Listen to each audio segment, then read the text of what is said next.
In this video, I will show you how to format XAML file in Visual Studio. You can see this XAML code is not aligned properly, and if the same code is large, then it will be difficult to read. To align this properly, let's look built-in feature of Visual Studio. For this, click on Tools, then Option. Next on the left pane, expand text editor. Next expand XAML, then expand formatting. Then click on spacing. Next, select position each attribute on separate line. Click on OK button. Now pressing Ctrl plus S, the code will automatically format as you can see here. Now let's look the extensions method for formatting XAML code in Visual Studio.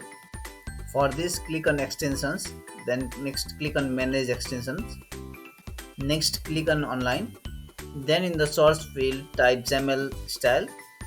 Now just click on download button next to XAML styles. Now you can see here the message says that you have to close the Visual Studio. Then the extension that you have downloaded will automatically installed. Next click on modify button. Now it will add an extension that is XAML style in Visual Studio.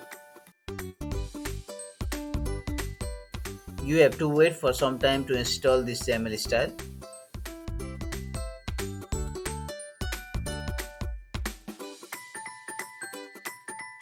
You can see this XAML is successfully installed. Now you have to close this menu and reopen Visual Studio.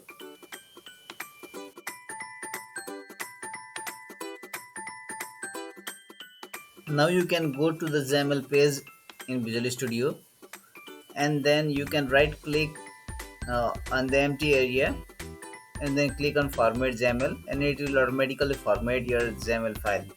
So in this way I have shown you two methods for styling XAML file or formatting the XAML file in Visual Studio. This much for today. Please like, share and subscribe to the channel for similar videos. Also click on bell icon so that you will not miss any update. Thank you.